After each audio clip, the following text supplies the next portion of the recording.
Gostaste desta ronda de debates? Eu gostei mais da ronda de debates do que do debate de ontem. Eu gostei mais da ronda de debates porque acho que essa ronda de debates teve alguns que foram esclarecedores, quer do ponto de vista dos conteúdos dos programas dos partidos, quer do ponto de vista da natureza dos líderes, quer do ponto de vista daquilo que possa vir a ser, digamos, as diferentes configurações parlamentares pós 10 de março. E depois houve outra coisa que também, para todos os efeitos, é importante. Nós entramos para este ciclo de debates com muitos líderes que eram novos, portanto, no sentido em que não tinham sido líderes partidários antes, era a sua prova de fogo, a sua possibilidade de eles se mostrarem aos portugueses, e acho que podemos dizer que acabamos este ciclo de debates a conhecê-los melhor do que os conhecíamos antes. Na realidade deles, e desse ponto de vista, houve algumas surpresas mais positivas do que outras. Mas nós falamos já um bocadinho disso no final da semana passada. Indo ao debate de ontem, porque é que não gostei do debate de ontem? Talvez seja um animal raro entre alguns pessoas que fazem estes comentários, que gostam muito do combate de boxe. Eu acho que o combate de boxe tem piada, mas num debate com aquelas características, e estando nós a falar de duas pessoas que querem ser primeiro-ministro, era importante ter percebido melhor as diferenças programáticas entre eles e não apenas saber se um é mal preparado e o outro é refletido. Portanto, é evidente que essas coisas também podemos discuti-las, debatê-las, mas estamos no domínio do combate de boxe, porque ali nada é muito substantivo, digamos assim, até porque não houve que eu tivesse percebido gafes no sentido de falsidades absolutas muito evidentes. As chamadas argoladas. As chamadas grandes argoladas. Isso não houve falhas, houve lapsos, houve questões pior conseguidas, mas ninguém se espalhou ao comprido, como às vezes acontece em alguns destes debates.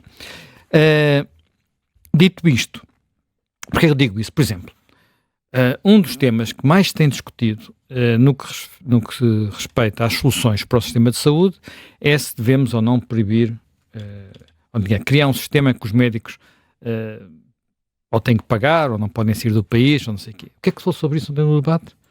Praticamente nada. Tem-se tido isto tudo no respeito ao programa do Partido Socialista. No que respeita ao programa do PSD, Luís Montenegro ainda tentou falar da solução de Cascais, por exemplo, onde há uma complementariedade público ao privado impulsionada pela Câmara. Mas aí foi o moderador que não deixou.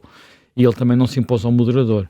Portanto, e desse ponto de vista, coisas...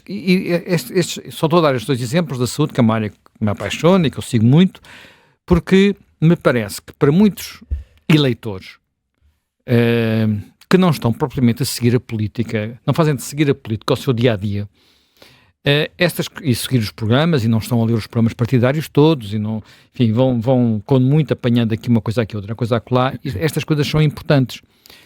Eu vou contar, recentemente eu estive com uma pessoa que é uma pessoa qualificada, não é um eleitor classe baixa, é um eleitor de classe média, quase classe média alta, portanto, curso superior, profissão diferenciada, esteve-me a dizer que foi fazer o nosso votómetro. E havia muitos temas que estão no votómetro sobre o qual essa pessoa não tinha opinião. Portanto, porquê?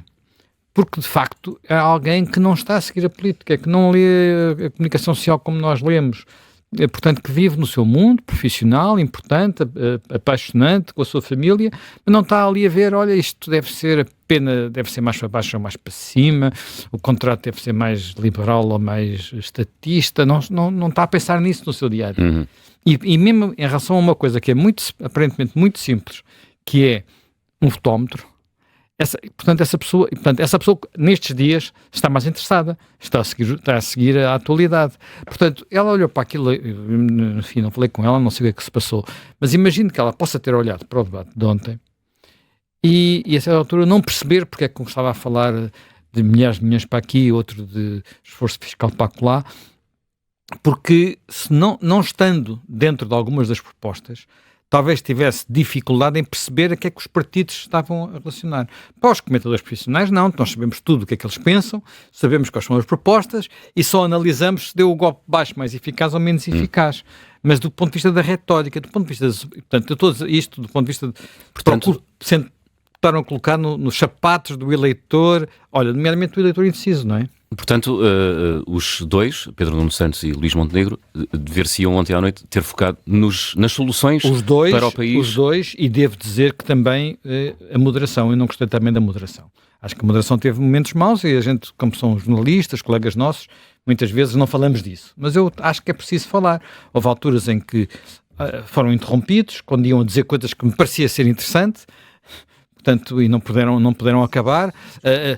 Isso é um dos problemas em debates ou em qualquer, ou às vezes até em entrevistas, ou seja, é como se quem está a moderar ou a debater não quisesse depois que se comecem a explicar o que é que vão fazer e como é que vão fazer. Toda a atenção está centrada no insuflar, sobretudo se for de um debate, no insuflar da conflitualidade.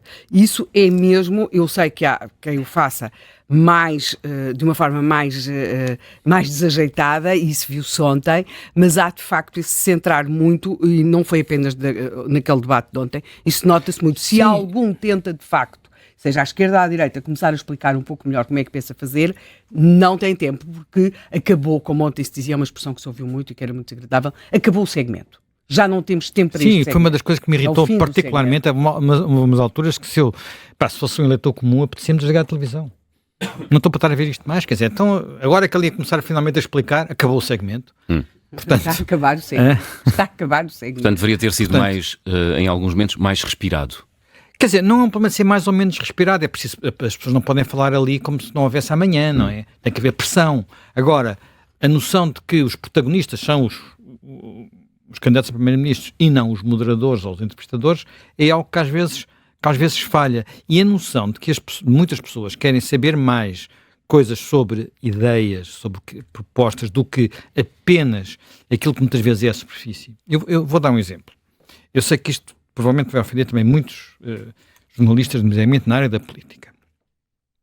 O que é que está hoje na capa dos jornais? O que está hoje na capa dos jornais é que Pedro Nuno Santos anunciou que pode viabilizar um governo minoritário do PSD. Eu não sei se há muitos eleitores indecisos que vão decidir votar assim ao assado por causa dessa decisão. Mas interrogo-me sinceramente sobre porque é que ontem, por exemplo, quando ele disse isso, não lhe perguntaram, então, mas vai viabilizar o governo do PSD minoritário, porque é que nos Açores não acontece o mesmo? Não estamos perante uma situação exatamente igual.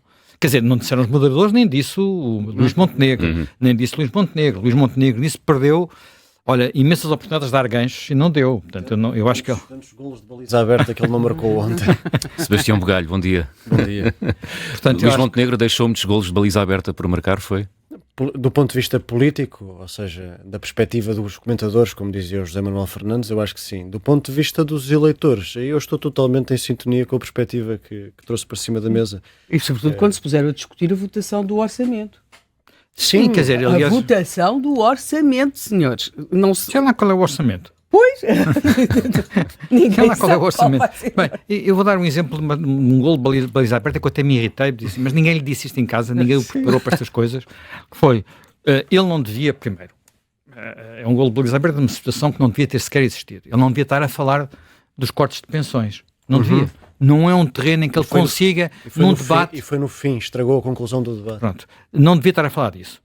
Mas se vai falar disso e quer demonstrar que o Partido Socialista queria cortar as pensões e depois deixou de cortar as pensões, há um documento que basta chegar ali e dizer assim, olha, senhor Pedro Nuno Santos, tome lá a leia, isto foi um relatório que o seu governo fez, que entregou na Assembleia da República para justificar um corte de 1.000 milhões de euros nas pensões. Porque há um documento entregue pelo Ministério da Segurança Social, um estudo fantasioso, um estudo fantasioso que foi entregue no Parlamento na altura da discussão do Orçamento de Estado para isso. Eu não percebo porque é que esse documento não reapareceu ontem. Porque era a demonstração de que havia uma intenção de fazer aquele corte justificada tecnicamente. Portanto, estava ali uma oportunidade. Quer dizer, ele não devia ter levantado o problema, mas já que levantou, ao menos que passe o tema bem preparado como devia ter levado, não é? Não levou. Portanto, e eu por isso acho que ele perdeu muitas oportunidades e acho que depois a seguir no fim cometeu uma gafe, que não sei se não vai sair, talvez seja a única gafe a sério do debate, que foi quando colocou quase ao mesmo nível, não foi bem ao mesmo nível, mas quase ao mesmo nível, José Sócrates e Pedro Passos Coelho. Não são a mesma coisa, quer dizer, não é a mesma coisa, claro. Portanto, e desse ponto de vista acho que, enfim, mas isso estamos a falar da giga-joga do debate. Dito isto, eu diria, e agora voltando um pouco atrás, voltando aos temas, acho que nós aprendemos algumas coisas, apesar de tudo, com esta série de debates e com o de ontem confirmamos isso. Primeiro, não há qualquer dúvida que, ao contrário do que aconteceu em 2019 e 2022, o Partido Socialista quer juntar os trapinhos com o Bloco de Esquerda e o PCP. E o LIVRE. Pronto. António Costa, em 2019, procurou emancipar-se, não rompeu a geringonça, mas procurou crescer à conta dos outros partidos e em 2022 tratou de dar-lhes o golpe de misericórdia. E teve sucesso. Conseguiu a maioria absoluta. Esse Partido Socialista, essa orientação, com Pedro Nuno Santos, não existe. E aliás, percebemos que Pedro Nuno Santos, nessas campanhas, esteve contra António Costa, não queria esta orientação. Portanto, é bom, e isto é um aspecto que eu acho que, inclusive, Montenegro devia ter sublinhado. Portanto, aquilo que os eleitores poderão esperar de uma vitória do Partido Socialista é um governo com o Bloco e com o PCP, provavelmente com o Bloco e o PCP com mais força e mais protagonismo do que tiveram até agora. Há momentos do debate com Mariana Mortágua, não ficar só por este debate, em que Pedro Nuno Santos chega a sugerir que as propostas do Bloco melhoraram os orçamentos de Estado e a governação do Partido Socialista. Não foi uma conciliação em que o Partido Socialista abdicou de uma parte da sua natureza para permitir a governabilidade. Não, Pedro Nuno Santos quase que estava sentado na cadeira de Mariana Mortágua nesse momento. Pronto. O outro aspecto que, enfim, não sei como é que em termos eleitorais isso vai funcionar junto a alguns eleitores, porque são eleitores desse ponto de vista mais diferenciados e estes mais atentos à política, também é muito evidente que aí já nem é apenas juntar os trapinhos, já trocaram mesmo alianças de noivado, Luís Montenegro e Rui Rocha, naquele início do debate. E isto, apesar de tudo, vamos lá ver, isto é clarificador para os eleitores. Eles sabem que, ou deveriam saber, devia ser claro para eles, que estamos a falar entre um bloco AD, portanto, que inclui CDS e PSD, mas é basicamente PSD e Iniciativa Liberal, com um bloco que será, tudo indica, sobretudo, Bloco de Esquerda e PS, ou melhor, PS mais Bloco de Esquerda. Enfim, o LIVRE estará sempre junto, os outros partidos pequenos estarão sempre juntos. Portanto, estes dias clarificaram isso. Clarificaram mais uma coisa que eu achei interessante, e vou dizer, e provavelmente chocando algumas pessoas. Parece-me que a forma como Rui Tavares se foi colocando nestes debates, não sei que sucesso é que lhe vai permitir ter ou não nas eleições. Há sondagens que colocam o LIVRE a ultrapassar o PCP. Isso pode não ter reflexo em número de deputados, porque a distribuição dos votos é diferente, não é? Por ciclos eleitorais. Mas vai ser curioso ver se o PCP consegue manter a representação no Alentejo. Portanto, eu creio que pode estar em risco.